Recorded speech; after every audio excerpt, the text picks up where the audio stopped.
Chapter number 7,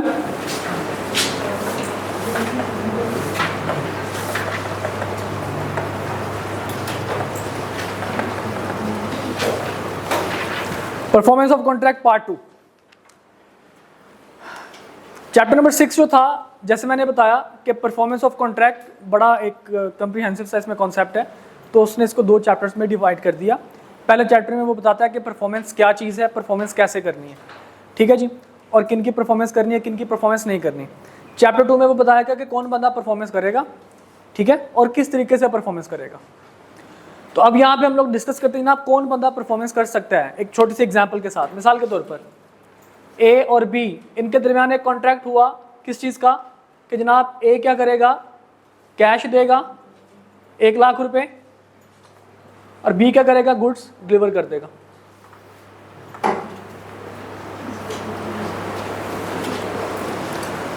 अब let suppose ए ने cash दे दिया बी को, अब बी अपनी परफॉर्मेंस देने जा रहा है, तो कानून आपसे पूछता है कि कौन बंदा परफॉर्मेंस कर सकता है। तो लॉ कहता है जनाब, कॉन्ट्रैक्ट करते हुए पार्टीज की इंटेंशन होती है कि कॉन्ट्रैक्टिंग पार्टी ही क्या करे, वो परफॉर्मेंस दे। तो बी की परफॉर्मेंस कौन कौन बंदा दे सकता है। नंबर 1 हमने कहा जनाब बी इटसेल्फ,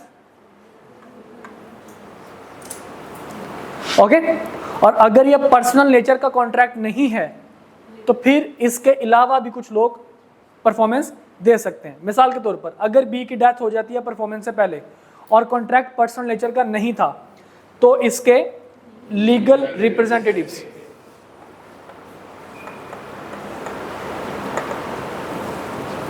लीगल ईयर्स या फिर लीगल रिप्रेजेंटेटिव्स, ओके। और अगर डेथ नहीं भी होती तो फिर भी कोई भी कॉम्पिटेंट पर्सन, मिसाल के तौर पर ए और कॉन्ट्रैक्ट किनके दरमियान हुआ, ए और बी के दरमियान। एक सी है जो कि बी का एम्प्लॉय है, उसने भेज दिया बी ने कि भाई साहब जाके ए को क्या कर दो, गुड्स डिलीवर कर दो। अब सी एक कॉम्पिटेंट पर्सन है, क्योंकि एम्प्लॉयमेंट में है तो कॉम्पिटेंट पर्सन होगा, क्योंकि एम्प्लॉयमेंट का मतलब है वो कॉन्ट्रैक्ट वगैरह कर सकता होगा। तो अब सी बी के बिहाफ पे क्या करेगा, ए को कॉन्ट्रैक्ट परफॉर्म करेगा ए के लिए, यानी कि चीजें गुड्स जो है वो डिलीवर कर देगा।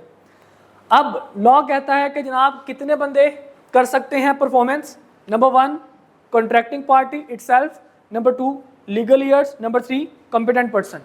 अब इसकी सिचुएशन क्या है कि जनाब अगर तो आपके पास सिर्फ और सिर्फ ये पर्सनल नेचर का कॉन्ट्रैक्ट है, याद है ना, पर्सनल नेचर का कॉन्ट्रैक्ट, उसमें सिर्फ और सिर्फ कॉन्ट्रैक्टिंग पार्टी ही परफॉर्म कर सकती है, इसके अलावा कोई दूसरा बंदा परफॉर्म नहीं कर सकता। अगर नॉर्मल कॉन्ट्रैक्ट है, जैसे कि यहाँ पे चीजें डिलीवर करनी थी, तो लीगल ईयर्स भी कर सकते हैं और कॉम्पिटेंट पर्सन भी कर सकता है। अच्छा जी, अब लेट सपोज जब बी ने सी को भेजा तो ए ने अगर इसकी परफॉर्मेंस को एक्सेप्ट कर लिया, गुड्स हासिल कर ली, रिसीव कर ली, उसने कहा ठीक है भाई साहब गुड्स आ गई, तो लॉ कहता है कि जनाब ऐसे समझा जाएगा कि जैसे ये परफॉर्मेंस सी ने नहीं बल्कि बी ने खुद से परफॉर्म किया। ठीक है, दोबारा सुन लीजिए, अगर कोई कॉम्पिटेंट पर्सन किसी कॉन्ट्रैक्टिंग पार्टी के बिहाफ पे कोई कॉन्ट्रैक्ट परफॉर्म कर देता है और प्रोमिजी, यहाँ पे ये प्रोमिजी होगा ना, प्रोमिजी थर्ड पार्टी की यानी कॉम्पिटेंट पर्सन की परफॉर्मेंस को एक्सेप्ट कर लेता है, इट वुड बी कंसीडर्ड कि ये परफॉर्मेंस किसने की है, प्रोमिजर ने खुद इसकी परफॉर्मेंस की है।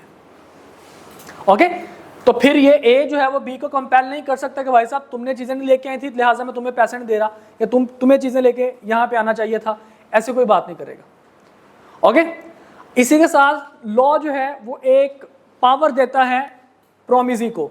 क्या पावर देता है जी, लेट सपोज बी ने सी को भेजा कि जाओ भाई ए के अपना वेयर हाउस पे क्या कर दो, जाके चीजें डिलीवर कर दो। ए ने सी को कहा कि भाई साहब तुम्हारी परफॉर्मेंस मैं नहीं मानता, जाओ बी को भेजो, बाप को भेज, बी फॉर बाप, ठीक है जी। उसने कि किसको भेजो, बाप को भेजो, यानी कि बी को भेजो। अब लॉ कहता है कि ए के पास ये राइट है, ए के पास ये राइट है किस चीज का, कि जनाब वो कॉन्ट्रैक्टिंग पार्टी से ही परफॉर्म करवा सकता है कॉन्ट्रैक्ट। क्लियर और नॉट।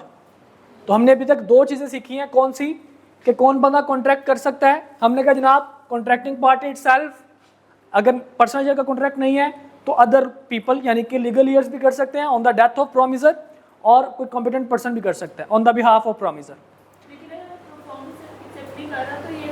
नहीं, अटेम्प्टेड कब होगी? जब ये खुद करेगा। यही बात आपको समझाने लगा हूं मैं, ठीक है। अब लॉ कहता है जनाब अगर तो ए प्रोमिसी किसी कॉम्पिटेंट पर्सन की परफॉर्मेंस को नहीं मानता, एक्सेप्ट नहीं करता, तो लॉ कहता है कि हमारी इजाजत है, वो कॉन्ट्रैक्टिंग पार्टी को कंपेल कर सकता है। गॉट इट और नॉट? ठीक है जी। पिछले चैप्टर में हमने क्या पढ़ा था कि अगर प्रोमिसर परफॉर्मेंस करे और प्रोमिसी उसकी परफॉर्मेंस को एक्सेप्ट ना करे तो वो क्या बन जाता है? Attempted performance. ठीक है। अब उस केस में और इस केस में क्या फर्क है कि यहां पे मिस्टर सी यानी कि कोई कॉम्पिटेंट पर्सन प्रोमिसर के बिहाफ पे पेमेंट करने, कोई परफॉर्मेंस करने जा रहा है, तो प्रोमिसी के पास पावर है कि उस कॉम्पिटेंट पर्सन जो कि प्रोमिसर के बिहाफ पे परफॉर्मेंस करने जा रहा है उसकी परफॉर्मेंस को रिजेक्ट कर सकता है। क्लियर? समझ आ गई बात की? यहां तो कि मसलन साइल। ओके जी, मैं जरा इसको एक दफा पढ़ लेता हूं। कहता है जी by whom contract must be performed. Number 1 promisor himself, that is page number 128।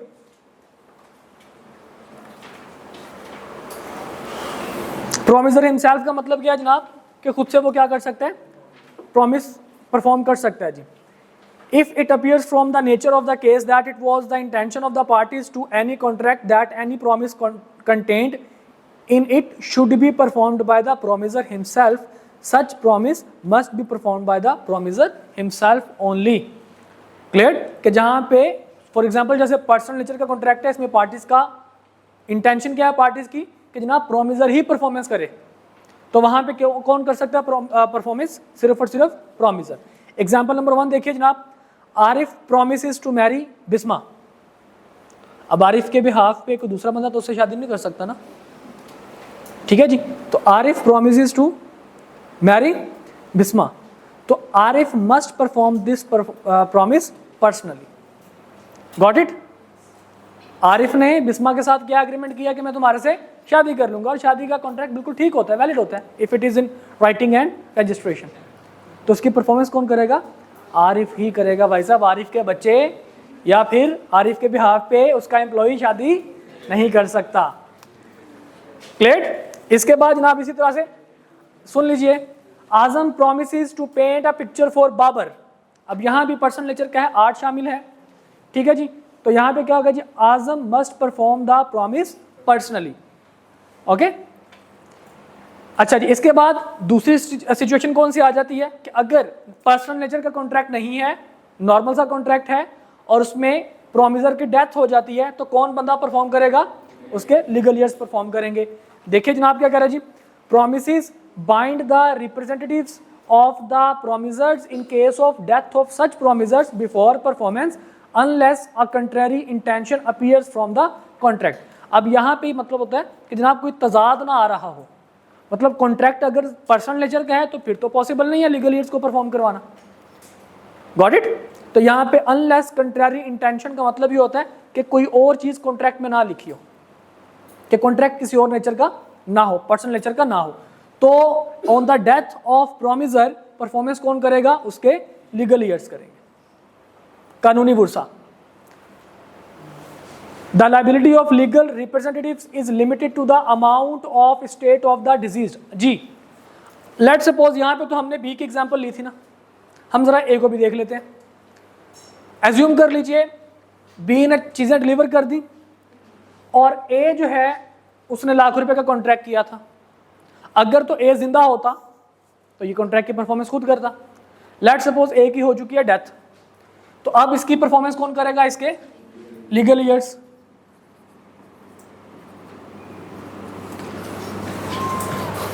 मसला ये है कॉन्ट्रैक्ट कितने का था? ₹1,00,000 का। मिस्टर ए की जो प्रॉपर्टी थी वो सिर्फ और सिर्फ 80,000 रुपए की थी। कितने की थी? 80,000 रुपए की थी। मतलब लीगल ईयर्स जो हैं they are bound, they are liable to perform the contract, लेकिन लॉ ने एक लिमिटेशन लगा दी कि भाई साहब इसकी प्रॉपर्टी कितने की है? 80,000 की, इसकी प्रॉपर्टी जितनी ही पैसे आप क्या करोगे वापस करने के लिए लायबल हो। लीगल ईयर्स तुम लोगों ने कोई एडिशनल अपनी पॉकेट से पैसे नहीं डाल के इसको दे देना। समझ आइए बात की कि legal heirs are liable to perform the contract up to the limit of estate owned by deceased person. Clear? जैसे कि एक छोटी सी एग्जांपल मैं आपको देता हूं, एग्जांपल थोड़ी सी हार्श है बट मैं फिर भी बता देता हूं। अक्सर हम देखते हैं कि जब किसी बंदे की डेथ होती है तो जनाजे के टाइम पे, जनाजा पढ़ने से पहले या बाद में, दफनाने से पहले या बाद में,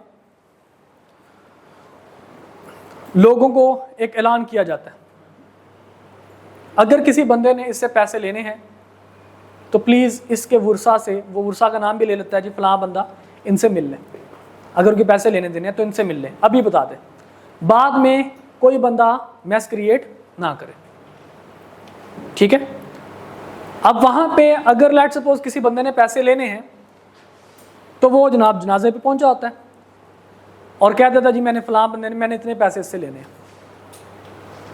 तो अब लॉ हमारा ये कहता है कि जनाब उस बंदे की जितनी प्रॉपर्टी होगी, अगर उसका कर्ज उसकी प्रॉपर्टी से ज्यादा है तो वो सिर्फ और सिर्फ जितनी उसकी प्रॉपर्टी है उतना ही उसका कर्ज उतारेगा, बाकी कर्ज बच्चों के ऊपर या लीगल ईयर्स के ऊपर नहीं आएगा। ओके? ना ही वो कानूनी तौर पर निकलवा सकते हैं और ना ही वो लायबल है उस कर्ज को अदा करने के लिए।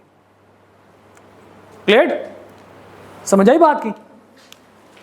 इसके बाद जनाब, अच्छा जी, और अगर ये लेट सपोज लीगल ईयर्स भी हैं, मतलब इटसेल्फ भी जिंदा भी है, तो फिर जैसे कॉम्पिटेंट पर्सन है तो कॉम्पिटेंट पर्सन इसके भी हाथ पे क्या कर सकता है, कॉन्ट्रैक्ट को परफॉर्म कर सकता है। वो देखते हैं अभी एग्जांपल, अभी हम देख रहे थे जनाब लीगल रिप्रेजेंटेटिव की। एग्जांपल नंबर 3 देखिएगा बेटा। आजम promises to deliver goods to Babar on a certain day on payment of ₹1,000. Azam dies before that day. Azam's representatives are bound to deliver the goods to Babar and Babar is bound to pay 1,000 to Azam's representatives. Clear? और इसके नीचे example number 4 देख लीजिए। Azam promises to marry Bushra, Azam dies, वही जो मैं example दे रहा था। क्या उसके कानूनी वुरसा बुशरा से शादी कर सकते हैं? नॉट पॉसिबल ना। तो legal representatives can not perform this promise being a contract of personal nature. Clear? Other competent person की बेटा हम लोग बात कर रहे थे, जो मैंने आपको बताया मिस्टर सी एम्प्लॉय वाली एग्जांपल। कहते जी when a promisee, sorry, in other case the promisor और his representative may employ a competent person to perform it। यानी कि मैंने जैसे बताया कि बेशक बी जिंदा भी हो या मर जाए और इसके लीगल ईयर्स मौजूद हों तो ये भी कॉम्पिटेंट पर्सन हायर कर सकते हैं और बी भी क्या कर सकते हैं, कॉम्पिटेंट पर्सन हायर कर सकता है अपनी जिंदगी में भी। ओके? तो यहाँ पे क्या लिखा हुआ है कि प्रोमिसर इटसेल्फ किसी बंदे को हायर कर ले कॉम्पिटेंट पर्सन को परफॉर्मेंस के लिए, या फिर उसके रिप्रेजेंटेटिव्स। तो क्या होगा देखिएगा जनाब, example number 5, sorry, example number 5. Azam promises to pay Babar a sum of money. Azam may perform this promise either by personally paying the money to Babar or by causing it to be paid to Babar by another, यानी कि किसी और के through भी पैसे वो दिलवा सकता है। And if Azam dies before the time appointed for payment, अगर आजम की डेथ हो जाती है पेमेंट से पहले, then बेटा आप कोई मुझे भी बता दें, मैं भी हंसना चाहता हूँ। क्लास थोड़ी सी बोरिंग सी हो रही है, क्लास जरा हंस लेगी।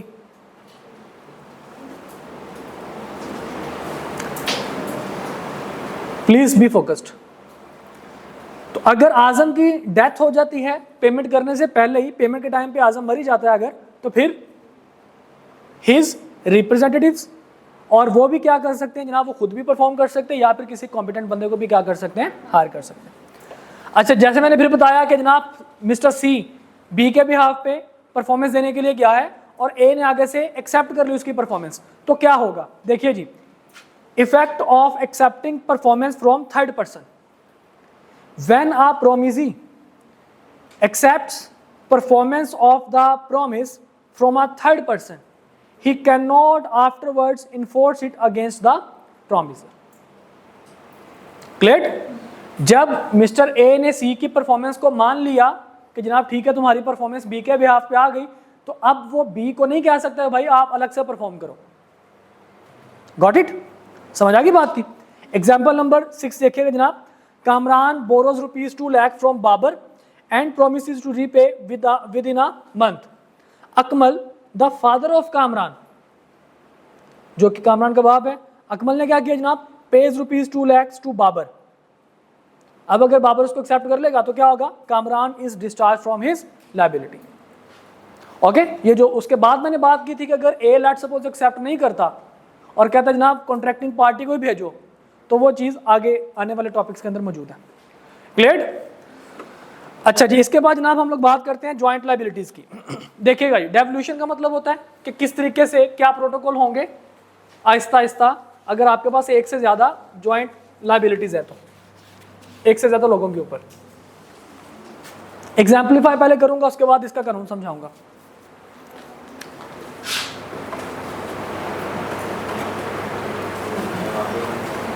ए, बी और सी, इन तीनों ने मिलकर लिया था उधार 30,000 रुपए। किससे? मिस्टर डी से।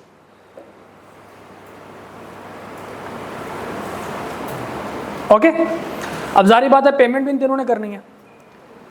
तो लॉ कहता है जनाब अगर तीनों के तीनों जिंदा हैं, अगर तीनों के तीनों प्रॉमिसर्स जिंदा हैं, तो तीनों मिलकर परफॉर्मेंस करेंगे।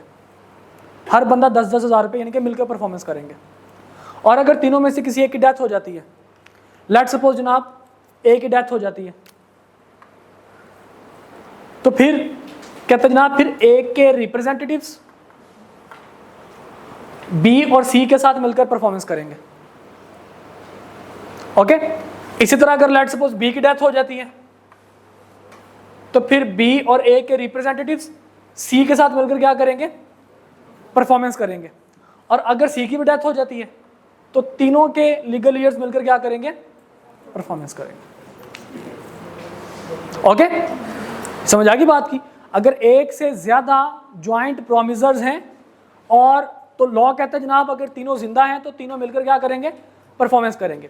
और अगर तीनों में से किसी एक की डेथ हो जाती है, तो जो डिजीज्ड पर्सन होगा उसके लीगल ईयर्स मिलकर बाकी जो सर्वाइविंग प्रोमिसर्स हैं उनके साथ मिलकर क्या करेगा, परफॉर्मेंस करेगा। और अगर सबकी डेथ हो जाती है तो सबके लीगल ईयर्स मिलकर क्या करेंगे, परफॉर्मेंस करेंगे। जी वो अभी आपको पता चल जाएगा थोड़ी देर में। जी बेटा, ऑल ओके? देखिएगा जनाब, डेवल्यूशन ऑफ ज्वाइंट लायबिलिटीज जिसकी मैं बात कर रहा था, अभी इसी एग्जांपल को मद्देनजर रखते हुए जरा इसकी अंग्रेजी पढ़ते हैं जी। Unless a contrary intention appears in case of several promisors from the following person must perform the promise. कहता है अगर कॉन्ट्रैक्ट में कुछ और लिखा हुआ तो हम उसकी बात मानेंगे, अगर कुछ भी नहीं लिखा हुआ, सिंपल सा कॉन्ट्रैक्ट था, तो फिर ये इसका रूल होगा क्या, all the promisors jointly in case of all promisors are alive. अगर सारे के सारे प्रोमिसर्स जिंदा हैं तो वो इकट्ठे क्या करेंगे, परफॉर्मेंस देंगे। Representative of the deceased promisor jointly with the surviving promisor या promisors in case of death of any of the joint promisors. Clear? अगर इनमें से किसी एक बंदे की डेथ हो जाती है तो उसके लीगल ईयर्स मिलकर बाकी तमाम जो जिंदा प्रोमिसर्स उनके साथ मिलकर क्या करेगा, परफॉर्मेंस करेगा। और कहता है जनाब representative of all of them jointly in case of death of all joint promisors. और अगर सबकी डेथ हो जाती है तो सबके ईयर्स मिलकर। एग्जाम्पल देखिएगा, एग्जाम्पल नंबर 7 जी। Azam and Babar jointly promises to repay a loan of ₹10,000 on a specified day. Azam dies before that specified day. आजम की क्या हो जाती है जनाब, डेथ हो जाती है। तो अब परफॉर्मेंस कौन करेगा, Azam's representative jointly with Babar must perform the promise on the specified day. Clear? Example number 8 देखिए जी। Aslam, Bashir and Sahil jointly promises to pay 3,000 to Daud. Aslam, Bashir and Sahil must contribute ₹1,000 each. If Aslam dies, then legal representative of Aslam are liable to pay ₹1,000 along with Bashir and Sahil. Okay? वही example जो भी हमने example दी थी।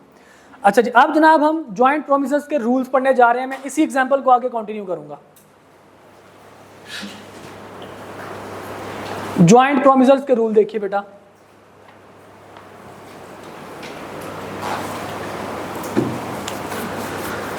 हमने कहा जनाब अगर एक से ज्यादा प्रोमिसर्स हैं तो सारे प्रोमिसर्स मिलकर क्या करेंगे, परफॉर्मेंस करेंगे और इक्वली कंट्रीब्यूट करेंगे अनलेस अदरवाइज एग्रीड। अगर कॉन्ट्रैक्ट में कुछ और लिखा तो उस हिसाब से, नहीं तो सारे के सारे प्रोमिसर्स क्या करेंगे, इक्वली कंट्रीब्यूट करेंगे। ठीक है जी, मतलब मिस्टर ए भी 1000 रुपये देगा, बी भी 1000 रुपये देगा और सी भी 1000 रुपये देगा। ओके, अच्छा जी, अब लेट सपोज हमारे पास अगर तीनों के तीनों प्रोमिसर है तो लॉ कहता है कि जनाब मिस्टर डी इन तीनों को अलग अलग भी कह सकता है कि मुझे पेमेंट दो, और तीनों में से किसी एक को भी कंपेल कर सकता है कि मुझे पेमेंट वापस करो। मिसाल के तौर पर मिस्टर डी मिस्टर सी के ए के पास आया और आके कहता है कि भाई साहब मेरे पैसे वापस करो। क्या करो, मेरे पैसे वापस करो, सारी का सारी रकम मैंने तुम्हारे से लेनी है। Got it. उसी शाम को जनाब मिस्टर बी के पास भी चला जाता है, कहता है ए को भी मैं क्या आया हूं, तुम भी सुन लो, मेरे पैसे वापस करो। फिर सी के पास जाता है, कहता है मैं तुम्हारे दोनों भाइयों को क्या आया हूं, अब तुम्हारी बारी है, मेरे पैसे वापस करो। अब अगर लॉ कहता है कि जनाब लेट सपोज मिस्टर ए सबसे बड़ा था तो इसको कंपेल किया गया कि जनाब आप पेमेंट करो, और ए ने सारी की सारी पेमेंट कर दी, 3000 का 3000, तो लॉ कहता है कि बिल्कुल ठीक है, मिस्टर डी जो है प्रोमिसी तीनों को इंडिविजुअल ठीक है जी, जिसको सेवरल भी बोलते हैं, इंडिविजुअल या ज्वाइंटली, तीनों को इंडिविजुअली या फिर ज्वाइंटली कंपेल कर सकता है पेमेंट के लिए। अगर तीनों को इंडिविजुअली करेगा तो ये आपस में डिसाइड कर ले, कोई बंदा पेमेंट कर ले, और अगर किसी को ज्वाइंटली इंडिविजुअल करेगा तो किसी एक बंदे को कंपेल कर सकता है कि भाई साहब आइए और मुझे सारी की सारी पेमेंट कर दीजिए। और अगर ज्वाइंटली करना चाहे तीनों को इकट्ठा बुला के तो वो भी कर सकता है। ओके, तो मतलब तीनों की जो लायबिलिटी है वो सेवरल भी है और ज्वाइंटली भी है, किस चीज को, पे करने के लिए। सेवरल और ज्वाइंटली का मतलब क्या जनाब, इनको अलग अलग भी कंपेल किया जा सकता है, इनको अलग अलग भी कंपेल किया जा सकता है, या फिर इनको इकट्ठे भी क्या किया जा सकता है, कंपेल किया जा सकता है।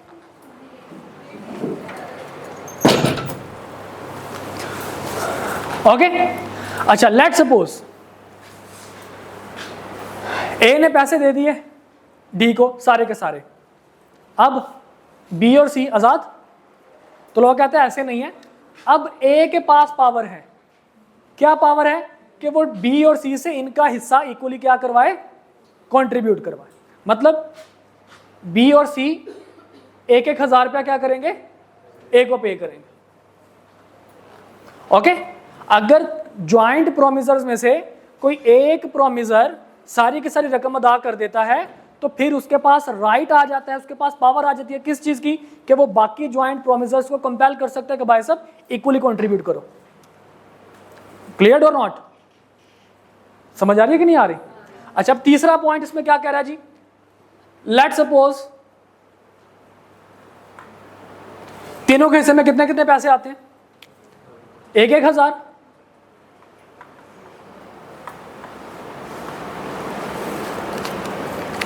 अब जब ये पेमेंट की बारी आती है तो सी कहता है कि भाई साहब मैं तो गरीब हूं, मैं तो जनाब नीलाम हो चुकी, हर चीज़ मेरी नीलाम हो चुकी, मैं बैंकरप्ट हो चुका हूं, मेरे पास पैसे देने को कुछ नहीं है, ज़्यादा से ज़्यादा मैं दे सकता हूं आपको तो सिर्फ और सिर्फ 500 रुपये दे सकता हूं।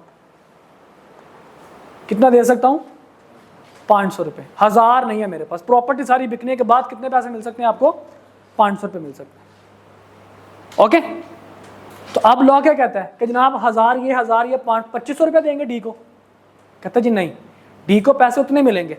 अगर ज्वाइंट प्रोमिसर में से कोई प्रोमिसर परफॉर्मेंस देने के काबिल नहीं है या जितना उसका शेयर बनता है उतना वो शेयर पूरा नहीं दे सकता, तो जो प्रोमिसर पैसे देने के लिए मतलब फिजिबल नहीं है उसके लिए पैसे देना या पैसे देने के काबिल नहीं है, उसका शेयर बाकी प्रोमिसर जो है वो इक्वली क्या कर लेंगे, आपस में डिस्ट्रीब्यूट करके डी को पूरे पैसे देंगे। तो इस सिचुएशन में सी अगर 500 रुपये सिर्फ कंट्रीब्यूट कर सकता है तो 250 रुपये बी को और देने पड़ेंगे और 250 रुपये ए को मजीद देने पड़ेंगे। तो कितने जनाब पैसे? 1250 इसके, 1250 इसके और 500 इसका जी। तो मिलाएंगे तो कितना हो जाएगा? ये 2000, 3000 रुपये हो जाएगा। Got it? समझ आ गई बात की? ठीक है। अच्छा, लेट सपोज अगर हम इसमें भी ऐसे कर लेते हैं कि जनाब एक से ज़्यादा प्रोमिसर्स, उनके पास पैसे देने के लिए वो इस काबिल नहीं है, तो फिर क्या होगा? फिर वो अकेले बंदे को यानी कि सारे के सारे पैसे देने पड़ जाएंगे। मतलब डी को हमने पूरे पैसे देने हैं। और अगर लेट सपोज इन केस कि तीनों इस काबिल नहीं है, तीनों बैंकरप्ट हो जाते हैं, तो फिर क्या होगा?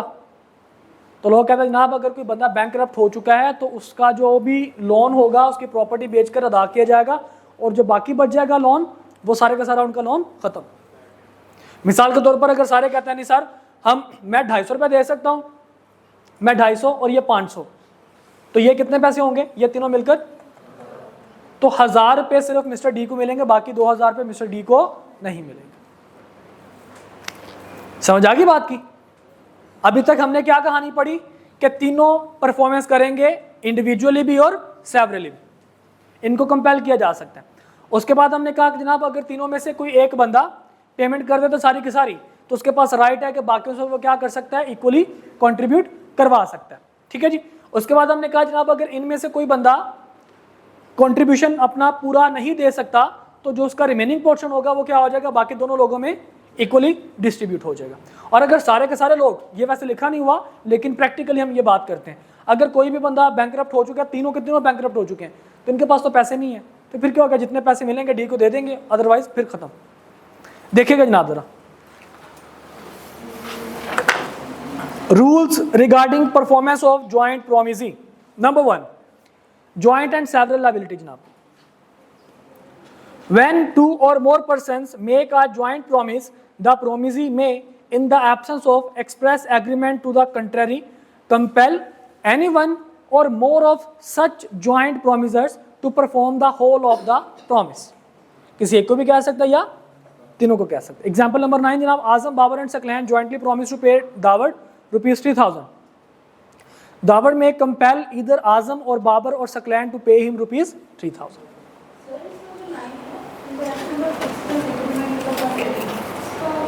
अनलेस अदरवाइज एग्रीड, अगर कॉन्ट्रैक्ट में कुछ और लिखा हुआ है कि जनाब आप फलां बंदे को कंपेल नहीं कर सकते, तो फिर कॉन्ट्रैक्ट की बात मानी जाएगी।